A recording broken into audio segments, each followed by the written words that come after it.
बिस्मिल्लाहिर्रहमानिर्रहीम। शुरू अल्लाह के पाक और बाबरकत नाम से जो दिलों की हाल खूब जानता है।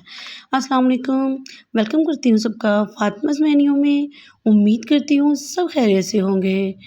शहर शहर मुल्कों मुल्कों घूम लें आप लोग, महंगे महंगे रेस्टोरेंट में चले जाएं, महंगे महंगे होटल में चले जाएं।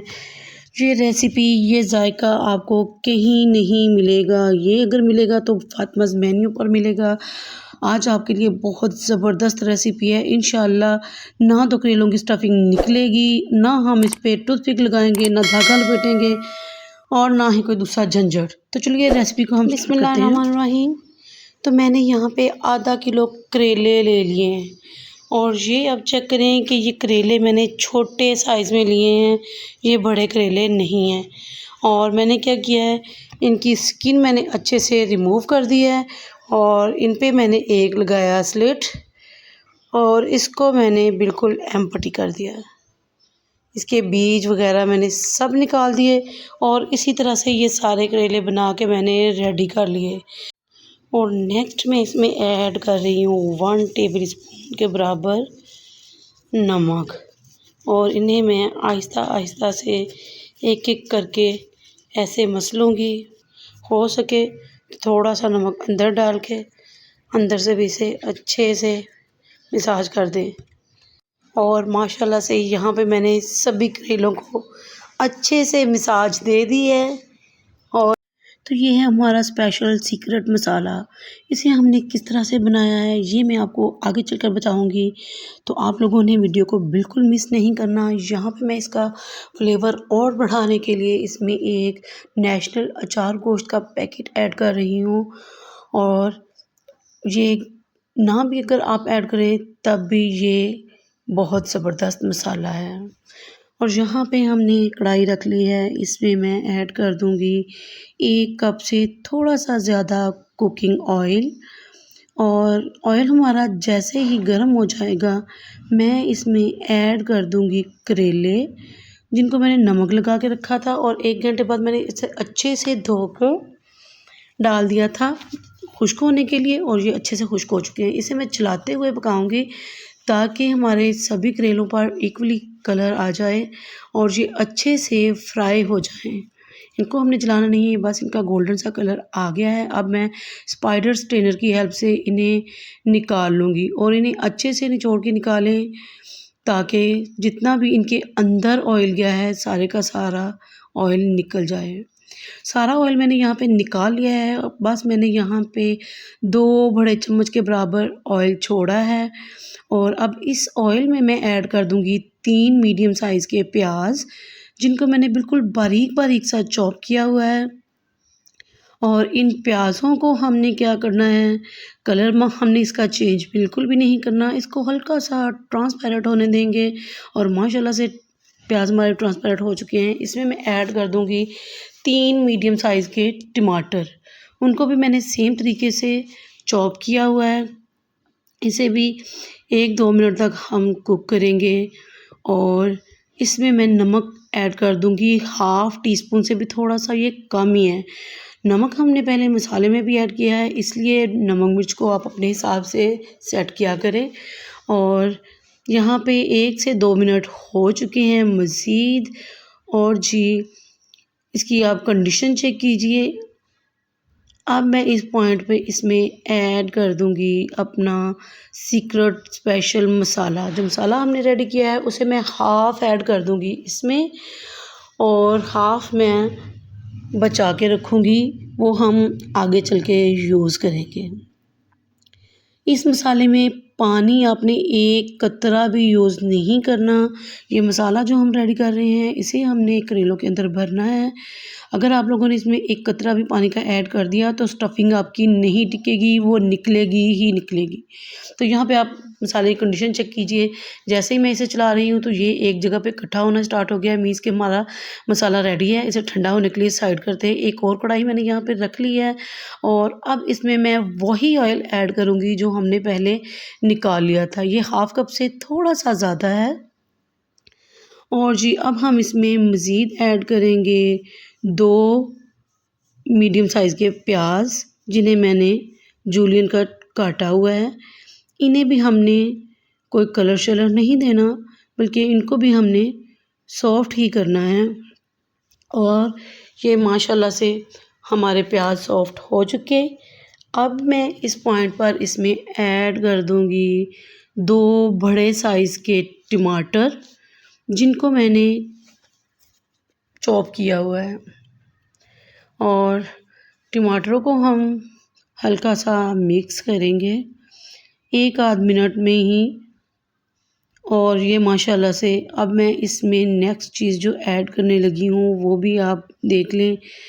यहाँ पे मैं एक लूँगी छोटे साइज़ की केरी, और वो मैं इसमें ऐड कर दूँगी ताकि वो भी प्याज के साथ ही अच्छे से कुक हो जाए। और ये कुछ ही टाइम में ऐसे घुल मिल जाएगी कि आपको पता भी नहीं चलेगा, कि आपके मेहमान पूछते रह जाएंगे कि क्या ऐड किया है। तो यहाँ पे करेले और मसाला ठंडा हो चुका है। यहाँ पे हम आते हैं करेलों की तरफ। एक करेला उठाएंगे और उसे कुछ इस तरह से खोलते हुए एक अच्छी अमाउंट लेंगे और करेले के अंदर दबा दबा के इसे फिल कर देंगे। और करेले को हाथों से कुछ इस तरह से प्रेस करते हुए इसका मुंह भी सील कर देंगे। और ना हमने इस पे टूथपिक लगानी है, ना ही हमने इस पे धागे लपेट के घंटों बर्बाद करने हैं और फिर खाते वक्त वो धागे जो झंझट बन जाते हैं, कोई ऐसा झंझट हम नहीं करेंगे। और इंशाल्लाह आप एक बार ट्राई करें, ये स्टफिंग बाहर नहीं आएगी। इसी तरह से मैंने सारे करेले बना के रेडी कर लिए हैं। माशाल्लाह से देख सकते हैं कि मैंने अच्छी अमाउंट डाली है इसमें मसाले की। नेक्स्ट स्टेप हम ये करेंगे, यहाँ से मैं 2 बड़े चम्मच लूँगी मसाले के। ये मेरे पास टीस्पून है, इसलिए ये मैंने 4 ऐड किए हैं। तो 2 टेबलस्पून हमने इसमें ऐड करने हैं मसाले के। और सारे करेले हमने कुछ इस तरह से इस पे रगड़ कोट करने हैं कि सारे करेले अच्छे से मसाले को अपने ऊपर लपेट लें, कोट कर लें। तो मसाला हमारा बहुत अच्छे से लग चुका है करेलों पर, और माशाल्लाह करेलों की तो लुक ही चेंज हो गई है। और जी यहाँ पे प्याज वाला मसाला भी हमारा इतना सा बच के रेडी हो गया है। इसे हमने ज़ाया नहीं करना, इसे भी हम आगे चल के यूज़ करेंगे। अब चलते हैं चूल्हे की तरफ। और माशाल्लाह से यहाँ पे आप देखिए प्याज टमाटर हमारे काफ़ी हद तक सॉफ्ट हो चुके हैं। यहाँ मैं ऐड कर दूँगी 1 बड़ा चम्मच अदरक लहसुन का पेस्ट। और अदरक लहसुन की कच्ची स्मेल को ख़त्म करने तक हम इन्हें कुक करेंगे। और माशाल्लाह से यहाँ पे बहुत अच्छी सी खुशबुएं आना स्टार्ट हो गई हैं। जो बाकी का मसाला बचा हुआ था वो हम सारे का सारा इसमें ऐड कर देंगे। इसे हम मिक्स करेंगे और जो प्याज वाला मसाला हमारे पास बचा था वो भी हम इसमें ऐड कर देंगे। उसे हमने ज़ाया नहीं करना, वो भी इसी प्याज में हम ऐड कर देंगे और इन्हें अच्छे से कर लेंगे मिक्स, ताकि दोनों प्याज वाले मसाले अच्छे से आपस में यकजान हो जाएं, मिक्स हो जाएं। और माशाल्लाह से यहाँ पे मैं 1/3 कप पानी इस्तेमाल करूँगी। और पानी को हमने ड्राई नहीं होने देना, जस्ट मैंने मिक्स किया है। और अब मैं इसमें ऐड कर दूँगी हमने जो करेले भर के रखे थे। तो माशाल्लाह से जो करेले हमने भर के रखे हैं वो मैं इसमें ऐड कर दूँगी। जितना भी इनके साथ मसाला है सारे का सारा हम इसी में ऐड कर देंगे। और हल्के हाथों से मैं इसमें चम्मच चलाऊँगी। आप भी कोशिश करें कोई फ्लैट सा चम्मच ले लें। और यहाँ पे मैं आपको चेक करवाती हूँ कि देखिए हमने मिक्स भी किया है और करेले हमारे बहुत ज़बरदस्त है। इसे कवर कर दूँगी 5 मिनट के लिए। और माशाल्लाह 5 मिनट के बाद आप इनकी लुक चेक कीजिए और जो खुशबुएँ आ रही हैं ना यार, वो बहुत ही कमाल की हैं।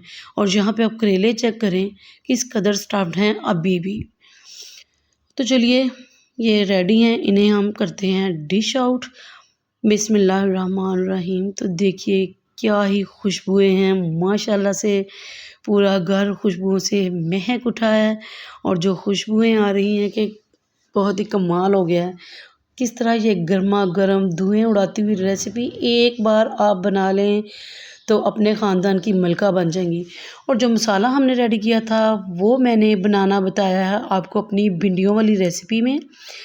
रेसिपी का लिंक मैंने डिस्क्रिप्शन में डाल दिया है, आप जाके वहाँ पे चेक कर सकते हैं। एंड स्क्रीन पर मैं भिंडियों की वीडियो भी लगा दूँगी, वहाँ से भी आप चेक कर सकते हैं।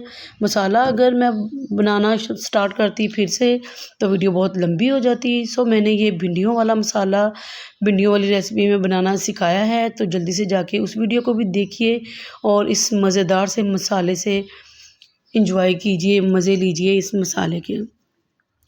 तो रेसिपी को पूरा देखने के बाद अगर आपको ये रेसिपी पसंद आई हो तो वीडियो को लाइक ज़रूर कर दिया करें, और अगर आपने अभी तक चैनल को सब्सक्राइब नहीं किया तो जल्दी से चैनल को भी सब्सक्राइब कर दें और वीडियो को फ्रेंड्स एंड फैमिली में शेयर भी ज़रूर कर दिया करें। और प्यारे प्यारे से कमेंट्स तो प्लीज़ आप लोग कर ही दिया करें, क्योंकि आपका एक कमेंट हमारे लिए बहुत अच्छी मोटिवेशन होता है। इससे हमें और हिम्मत मिलती है, काम करने का जज़्बा और ज़्यादा बढ़ता है। तो आप लोग कमेंट्स ज़रूर कर दिया करें। इसी तरह की अच्छी अच्छी रेसिपी के लिए मेरे टिकटॉक को भी फॉलो कर लें। इजाज़त दीजिए, मिलते हैं नेक्स्ट रेसिपी में। अल्लाह हाफ़िज़।